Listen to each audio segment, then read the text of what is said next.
La troisième convention mondiale de la CMCI est désormais dans le rétroviseur.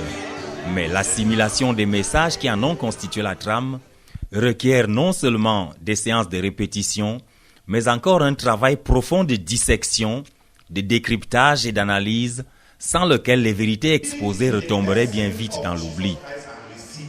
C'est le rôle assigné au pasteur Tawet et à son équipe pendant la croisade de 120 jours qui a lieu en ce moment à Koumé et que la RTVC voudrait humblement relayer à sa manière dans le cadre du dossier de la rédaction.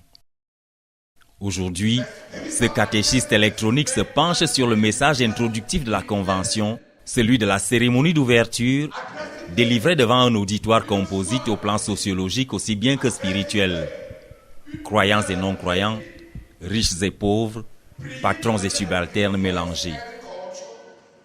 Tirant son inspiration de Genèse chapitre 1, versets 26 à 28, le pasteur Théodore Andossé, l'orateur principal, situe sur une base rigoureusement scripturaire la troisième convention mondiale par rapport au dessein à nous assigné. Ce texte présente la création de l'homme tout en rappelant la raison, dominer la terre et l'assujettir. Et pour que l'homme soit capable d'effectuer cette tâche royale et administrative en tant que représentant de Dieu dans l'univers tangible, capable de faire pour les créatures ce que Dieu lui-même ferait pour elles, il devait remplir une condition essentielle, ressembler à Dieu dans ses attributs moraux. C'est pourquoi l'homme fut créé à l'image et à la ressemblance de Dieu. À partir de là, l'instruction de Dieu à Adam s'étale sur 4 paliers d'ordre qui vont crescendo. Soyez féconds, multipliez-vous, remplissez la terre, soumettez la terre. Pour nous à la CMCI, comment cela s'applique-t-il? Dieu a commencé par choisir un homme, le frère Zach, en qui il a produit par une obéissance coûteuse cette similitude de caractère qui qualifie l'homme et en fait un prototype que Dieu peut bénir sans entrer en contradiction avec lui-même. C'est à cet homme qualifié qu'il a confié une vision.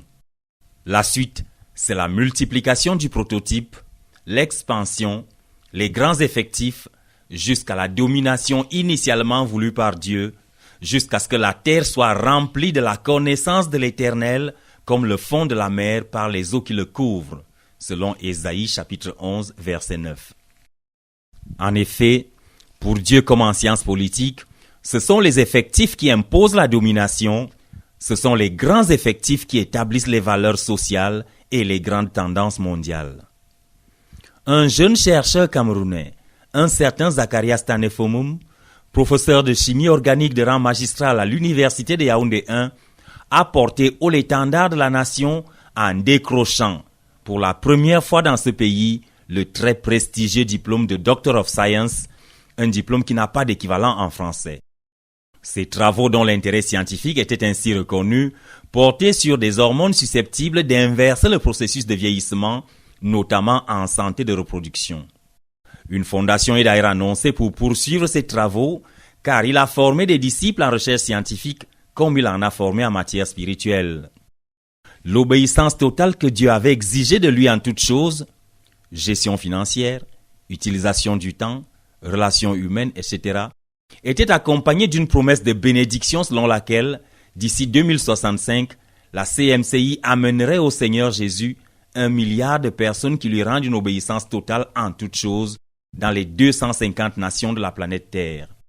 Nous avons 45 ans pour le faire. Au soir du premier jour de la convention, le sentiment général qui se lisait sur les visages était à la fois une expression de satisfaction et de fierté d'appartenir à un ministère aussi ancré dans les desseins de Dieu. RTVC Koumé, Armand Akamba.